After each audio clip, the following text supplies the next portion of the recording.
ಇತ್ತೀಚಿನ ಸಂಚಿಕೆಗಳನ್ನು ಜಾಹೀರಾತಿನ ಕಿರಿಕಿರಿ ಇಲ್ಲದೆ ನೋಡಿ.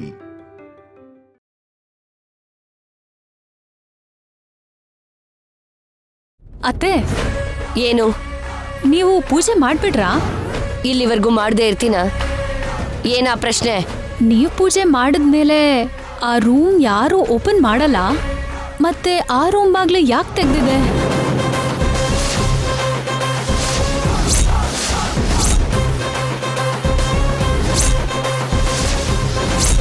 ಯಾರು ತೆಗ್ದಿದ್ದು? ನಮ್ಗೇನ್ ಗೊತ್ತಮ್ಮ? ನನಗ್ ಗೊತ್ತಿರೋ ಹಾಗೆ ಅವನೇ ಹೋಗಿರ್ತಾಳೆ. ಈಗಷ್ಟು ತುಳಸಿ ಕಟ್ಟೆ ಹತ್ರ ಪೂಜೆ ಮಾಡೋದನ್ನ ನಾನು ನೋಡ್ದೆ. ಹಾಗಾದ್ರೆ ಖಂಡಿತ ಅವನೇನೇ ಆಗಿರ್ತಾಳೆ. ಸೊಸೆ ಹೋದ್ರು, ಮಗಳು ಹೋದ್ರು, ನೀವು ಸುಮ್ಮನೆ ಇರಲ್ಲ. ಅಂಥದ್ರಲ್ಲಿ ಹೊರಗಡೆಯಿಂದ ಬಂದಿರೋ ಹುಡುಗಿ ಅಷ್ಟು ಧೈರ್ಯ ಮಾಡೋದಾ?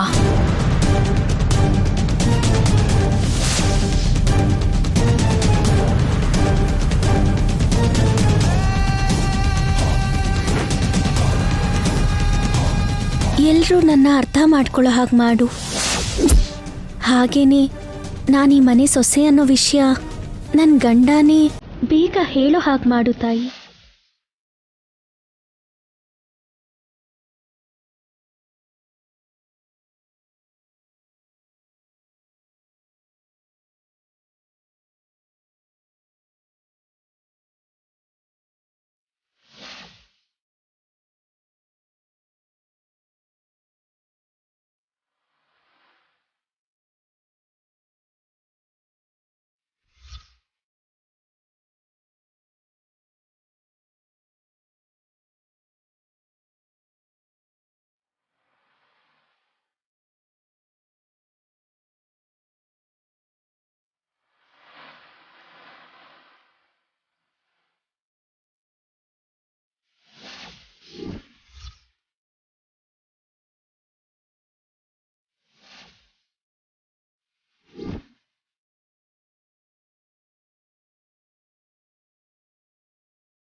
ದೇವರ ಮನೆಗೆ ಬರೋದಕ್ಕೆ ಯಾರು ಹೇಳಿದ್ ನಿನಗೆ?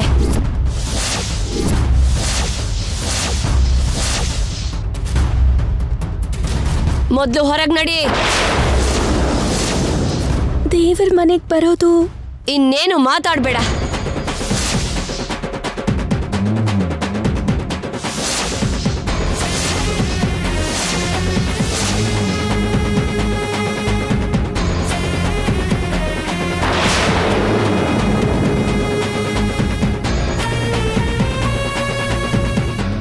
ಇನ್ನೊಂದು ಸಲ ದೇವ್ರ ಮನೆಗೆ ಹೋಗೋ ಸಾಹಸ ಮಾಡಬೇಡ. ಪೂಜೆ ಮಾಡೋಣ ಅಂತ ಹೋದೆ, ಅದರಲ್ಲೇನಾದ್ರೂ ತಪ್ಪಿದ್ಯಾ? ತಪ್ಪಿದೆ. ದೇವ್ರ ಮನೆಯಲ್ಲಿ ವೇದವತಿ ಬಿಟ್ರೆ ಬೇರೆಯವ್ರ ಕಾಲಿಡೋಕೆ ಅರ್ಹತೆ ಇಲ್ಲ.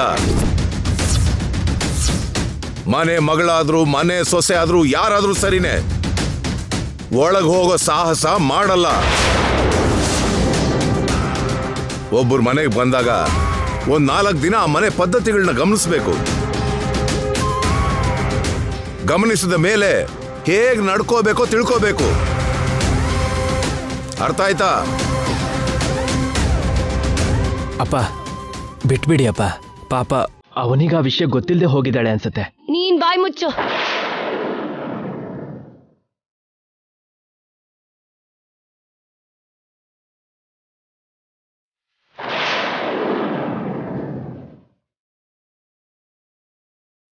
ಎಷ್ಟು ವರ್ಷಗಳಿಂದ ಅಮ್ಮನವ್ರ ಮುಂದೆ ಅಖಂಡ ದೀಪನ ಬೆಳಗಿಸ್ತಾ ಬಂದಿದ್ದೀನಿ. ಯಾವತ್ತಾದ್ರೂ ಆರು ಹೋಗಿದ್ಯಾ? ಅವನಿ ಕಾಲಿಟ್ಟ ಮೇಲೆ ಆರು ಹೋಯ್ತು. ನಾನು ಹೋದಾಗ ಅದು ಬೆಳಗ್ತಾನೆ ಇತ್ತು. ಈಗ ಹೇಗೆ ಆರೋಯ್ತೋ ಗೊತ್ತಾಗ್ತಿಲ್ಲ.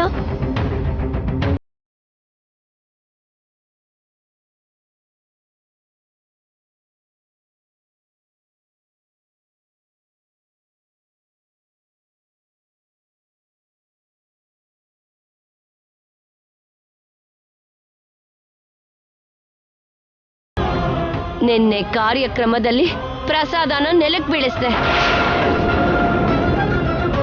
ಇವತ್ತು ಅಖಂಡ ದೀಪನ ಆರಿಸ್ದೆ. ಕ್ಷಮಿಸೋದಕ್ಕೆ ಆಗದೆ ಇರೋಂತ ತಪ್ಪು ಮಾಡ್ತಿದ್ಯಾ. ಇದು ನಿನಗೆ ಒಳ್ಳೇದಲ್ಲ. ನೀವು ಸಲ್ಗೆ ಕೊಟ್ಟಿರೋದಕ್ಕೆ ತಲೆ ಮೇಲೆ ಹತ್ತು ಕೂತ್ಕೊಂಡಿದ್ದಾಳೆ.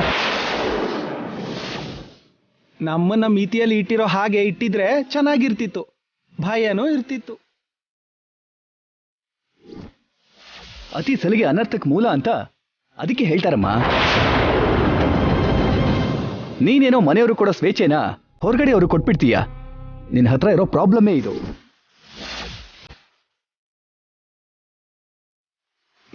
ಇಲ್ಲಿ ಬಾರೆ. ಕನಿಷ್ಠ ನನ್ನ ಹೆಂಡ್ತಿನ ಕೇಳಿದ್ರು ಈ ಮನೆ ಪದ್ಧತಿನ ಹೇಳ್ತಿದ್ಲು. ನೀನು ಇಲ್ಲಿ ಬಾರೆ. ನನ್ನ ಹೆಂಡ್ತಿನ ಕೇಳಿದ್ರು ನಮ್ಮನೆ ಸಂಪ್ರದಾಯನ ವಿವರಿಸ್ತಾ ಇದ್ಲು ಅಲ್ವಾ? ನನ್ನ ಕೇಳಿದ್ರು ನಾನು ಹೇಳ್ತಿದ್ದೆ.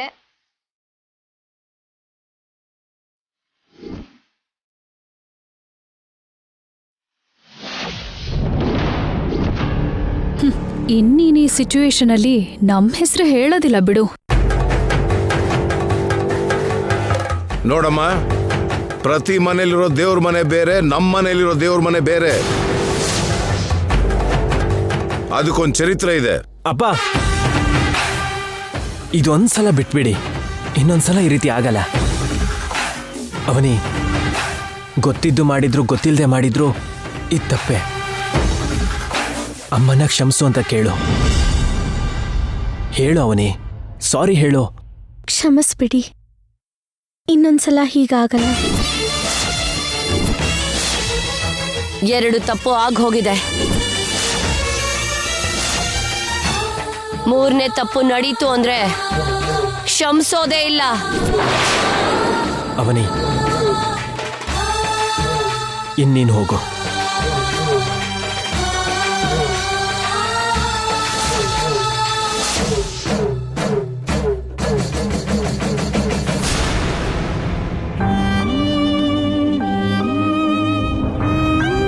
ನೀವ್ ಸಲ್ಗೆ ಕೊಟ್ಟಿರೋದಕ್ಕೆ ಹೋಗಿ ಹೋಗಿ ಪೂಜೆ ಮಾಡ್ಕೊಂಡ್ ಬಂದಿದ್ದಾಳೆ. ಹೀಗೇನೆ ಬಿಟ್ರಿ ಅಂದ್ರೆ ನಾಳೆ ಮನೆ ಸೊಸೆ ಅಂತ ಕೂಡ ಹೇಳ್ಕೊಂಡ್ ತಿರುಗ್ತಾಳೆ. ಅಂತ ಹುಚ್ಚು ಕೆಲಸ ಮಾಡಿದ್ರೆ ಸುಮ್ನಿರ್ತೀನ? ನನ್ನ ಚಿಕ್ಕ ಸೊಸೆಯಾಗಿ ಬರೋದಕ್ಕೆ ಎಲ್ರಿಗೂ ಅರ್ಹತೆ ಇರೋದಿಲ್ಲ. ವೇದ, ನೀನ್ ಹೋಗಿ ದೇವ್ರ ಮನೇಲಿ ದೀಪ ಹಚ್ಚು.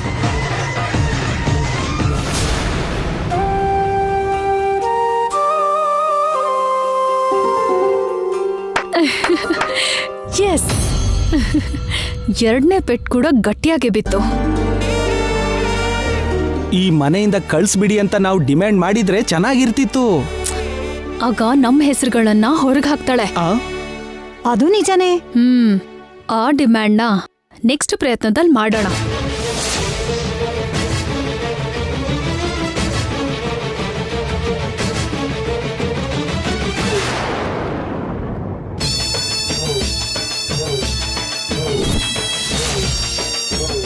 ಆಗಿರೋ ಅಪಚಾರನ ಮನ್ನಿಸ್ಬಿಡಮ್ಮ.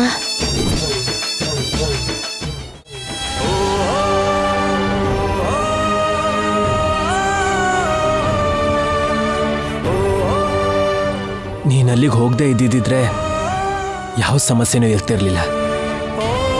ದೇವ್ರ ಮನೆಗೆ ಯಾರಾದ್ರೂ ಹೋಗ್ಬೋದಲ್ವಾ ಅಂತ ನಾನು ಕೂಡ ಹೋದೆ ರೀ. ಅಷ್ಟು ಕಂಡೀಷನ್ಸ್ ಇದೆ ಅಂತ ನನಗೆ ಗೊತ್ತಿರ್ಲಿಲ್ಲ. ಅದು ಕಂಡೀಷನ್ಸ್ ಅಲ್ಲ ಅವನಿ, ಅದು ನಮ್ಮ ವಂಶಕ್ಕೆ ಮೊದಲಿನಿಂದ ಬಂದಿರೋ ಪದ್ಧತಿಗಳು.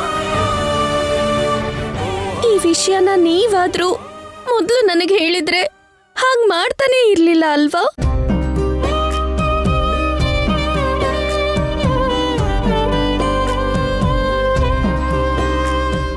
ದೇವ್ರ ಮನೆಗೆ ಹೋಗೋದು ಪ್ರತಿ ಮನೆಯಲ್ಲೂ ತುಂಬ ಚಿಕ್ಕ ವಿಷಯ ಆಗಿರ್ಬೋದು, ನಮ್ಮ ಮನೇಲಿ ಮಾತ್ರ ತುಂಬ ದೊಡ್ಡ ವಿಷಯ. ಆ ದೇವ್ರ ಮನೆ ದೇವಸ್ಥಾನಕ್ಕೆ ಸಮಾನ. ಎಷ್ಟೋ ಸಮಸ್ಯೆಗಳಿಗೆ ಉತ್ತರ. ಅಮ್ಮನವ್ರ ಬಗ್ಗೆ, ದೇವ್ರ ಮನೆ ಬಗ್ಗೆ ತುಂಬಾ ದೊಡ್ಡ ಚರಿತ್ರೆ ಇದೆ ಅಂತ ಮಾವ ಹೇಳಿದ್ರು. ಏನ್ರಿ ಆ ಚರಿತ್ರೆ?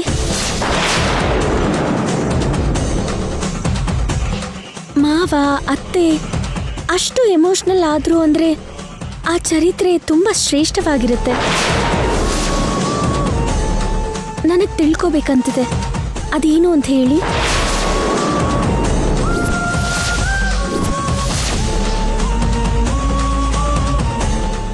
ಅದ್ರ ಬಗ್ಗೆ ಇವಾಗ ಯಾಕೆ, ಆಮೇಲೆ ಮಾತಾಡೋಣ. ಒಬ್ಬ ಗೈಡ್ ಆಗಿರೋ ನಾನು ನನ್ನ ವೃತ್ತಿ ಭಾಗವಾಗಿ ಎಷ್ಟು ಚರಿತ್ರೆಗಳ ಬಗ್ಗೆ ಓದಿದ್ದೀನಿ, ಕೇಳಿದ್ದೀನಿ.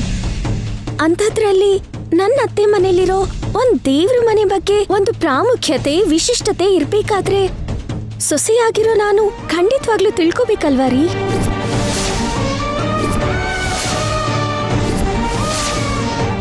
ಹೇಳ್ರಿ.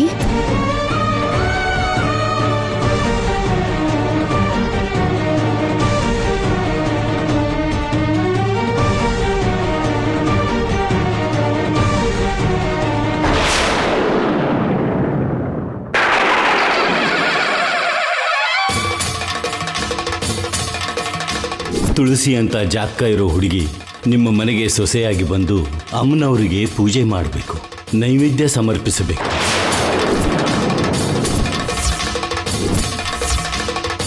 ಏನ್ ಯೋಚನೆ ಮಾಡ್ತಿದ್ದೀರಾ ಹೇಳ್ರಿ? ಆ ಚರಿತ್ರೆ ಬಗ್ಗೆ ಹೇಳೋ ಸಂದರ್ಭ ಇದಲ್ಲ. ಸಮಯ ಬಂದಾಗ ಖಂಡಿತ ಗೊತ್ತಾಗತ್ತೆ. ನಂಗ್ ಗೊತ್ತಿಲ್ದೆ ಆಯ್ತು ಅಂತ ಅತ್ತೆಯವ್ರ ಹತ್ರ ಕ್ಷಮಾಪಣೆ ಕೇಳಿದ್ನಲ್ವಾ? ಹೋಗ್ಲಿ, ಅತ್ತೆಯವ್ರ ಹತ್ರನೋ ಮಾವನ ಹತ್ರನೋ ಹೋಗಿ ಕೇಳಲ್ಲ?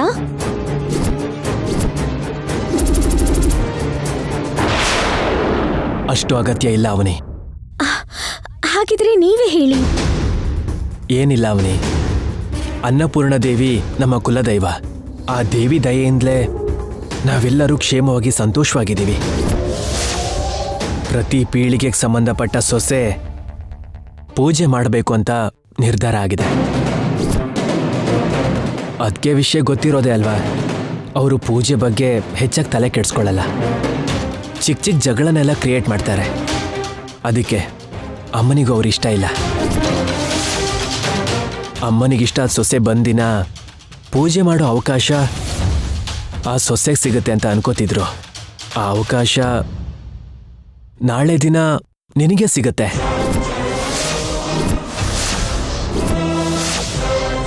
ನಂಗೆ ಮನೆ ದೊಡ್ಡಸ್ತಿಗೆ ಬೀರು ಬೀಗಗಳು ಬೇಕಾಗಿಲ್ಲ ರೀ.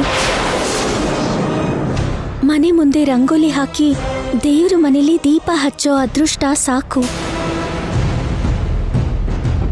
ಈಗ್ಲೇ ಹೋಗಿ ನಮ್ ಮದ್ವೆ ವಿಷಯನ ಹೇಳ್ಬಿಟ್ವಿ ಅನ್ಕೊಳ್ಳಿ, ಆ ಅವಕಾಶ ನಂಗೆ ಸಿಗತ್ತಲ್ವಾ?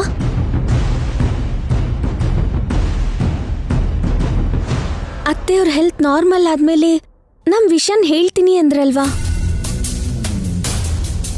ಇದಕ್ಕಿಂತ ಒಳ್ಳೆ ಸಂದರ್ಭ ಮತ್ತೇನ್ ಬೇಕು? ದೀಪನ್ ಬೆಳಗ್ಸೋ ಅರ್ಹತೆ ಅವನಿಗಿದೆಯಮ್ಮ. ಅವನಿಯಿಂದ ದೇವ್ರ ಮನೆ ಅಪವಿತ್ರ ಆಗ್ಲಿಲ್ಲಮ್ಮ.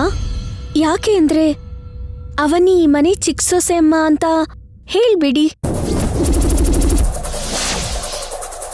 ಹೋಗೋಣ ಬನ್ನಿ.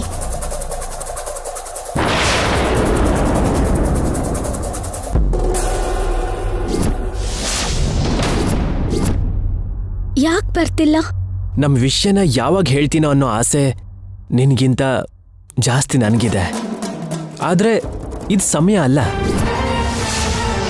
ಯಾಕೆ ಅಂದರೆ ಅಮ್ಮ ತುಂಬ ಎಮೋಷನಲ್ ಆಗಿದ್ದಾಳೆ. ನಮ್ಮ ವಿಷಯ ಸಡನ್ನಾಗಿ ಹೇಳಿದ್ವಿ ಅಂದರೆ ಹಾರ್ಟ್ ಸ್ಟ್ರೋಕ್ ಬರೋ ಅಪಾಯ ಇದೆ. ಅಮ್ಮನಿಗೇನಾದರೂ ಕಾರಣ ನೀನಾಗ್ತೀಯ. ಕಾರ್ನರ್ ನೀನೇ ಆಗ್ತೀಯ.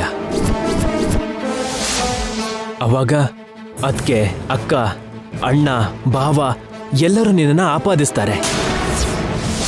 ನಿನ್ನ ಅಂಥ ಪರಿಸ್ಥಿತಿಲಿ ನನಗೆ ನೋಡೋಕ್ಕಿಷ್ಟ ಇಲ್ಲ. ಇನ್ನೊಂದು ಸ್ವಲ್ಪ ದಿನ ಮುಂದೆ ಹಾಕೋದು ಒಳ್ಳೇದು ಅಂತ ನನ್ನ ಉದ್ದೇಶ. ನನ್ನ ಅಭಿಪ್ರಾಯ ಸರಿ ಇದೆ ಅಂತಂದರೆ ನನ್ನ ಮಾತನ್ನ ಬೇಡ ಅನ್ಬೇಡ. ನನಗೋಸ್ಕರ ಸ್ವಲ್ಪ ತಾಳ್ಮೆ ತಗೋ, ಸರಿನಾ?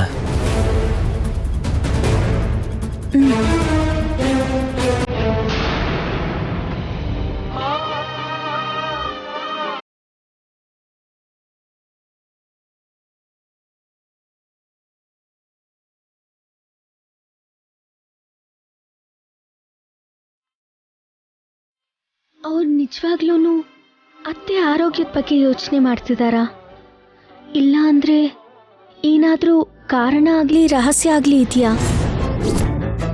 ತುಳಸಿ ಕಟ್ಟೆ ಹತ್ರ ದೀಪ ಇಟ್ಟು ಪೂಜೆ ಮಾಡಿದವರು ದೇವ್ರ ಮನೇಲೂ ಕೂಡ ದೀಪ ಹಚ್ಬೇಕಲ್ವಾ ಅತ್ಗೆ?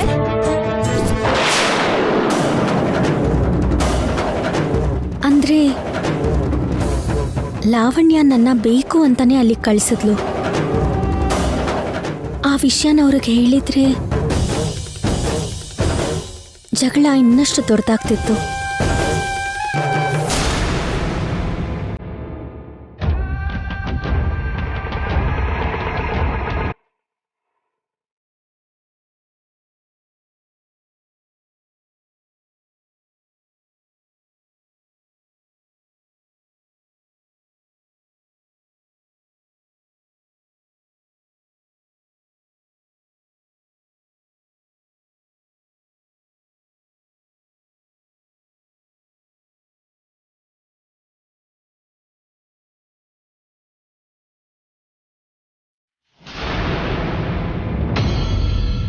ಅಕ್ಕ, ಏನು ಬಾ ಅಂತ ಫೋನ್ ಮಾಡಿದ್ದೆ? ನೋಡ್ಬೇಕನ್ನಿಸ್ತು ಅವನಿ, ಅದಕ್ಕೆ ಕಾಲ್ ಮಾಡ್ದೆ. ಮನೇಲಿ ಪರಿಸ್ಥಿತಿ ಹೇಗಿದೆ? ಅತ್ತೆ ಮಾವ ಇನ್ನೂ ಅತಿಥಿಯಾಗೆ ನೋಡ್ತಿದ್ದಾರೆ, ಮಿಕ್ಕಿದವರು ಕೂಡ ಹಾಗೆ ನೋಡ್ತಿದ್ದಾರೆ. ಅವರೇನೋ ನನ್ನ ಹೆಜ್ಜೆ ಹೆಜ್ಜೆಗೂ ಕಾಪಾಡ್ಕೊಂಡು ಬರ್ತಿದ್ದಾರೆ. ಎಲ್ರೂ ಒಳ್ಳೆಯವರೇ, ಅದ್ರಲ್ಲಿ ಕೆಲವರು ಹೆಸರು ಪಡ್ಕೊಳ್ಳೋದಕ್ಕೋಸ್ಕರ ಕಷ್ಟಪಡ್ತಿದ್ದಾರೆ. ಆ ವಿಷಯ ನೆನ್ನೆ ಒಂದು ಫಂಕ್ಷನಲ್ಲಿ ಗೊತ್ತಾಯ್ತು.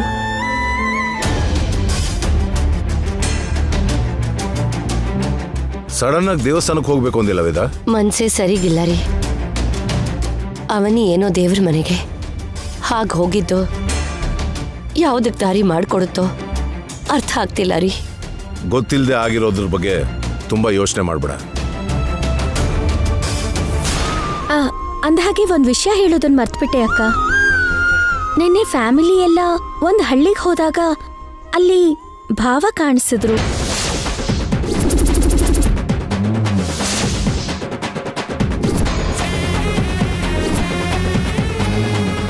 ಭಾವನ್ ನೋಡಿ ಭಯ ಪಡ್ಬೇಕಾದ್ರೆ ಅವರೇ ಹೋಗಿ ಭಾವನ್ನ ಫಂಕ್ಷನ್ ಇಂದ ಕಳಿಸ್ಬಿಟ್ರು. ನಂಗಂತೂ ಜೀವ ಹೋದಾಗಾಯ್ತು. ದೊಡ್ಡ ಮನೆಗೆ ಸೊಸೆ ಆಗಿದ್ಯಾ ಅನ್ನೋ ಸಂತೋಷ ಎಷ್ಟಿದೆಯೋ, ನಿನಗಾಗ್ಬೇಕಾಗಿರೋದು ಆಗದೆ ಇರೋದಕ್ಕೆ ಅಷ್ಟೇ ದುಃಖ ಇದೆ.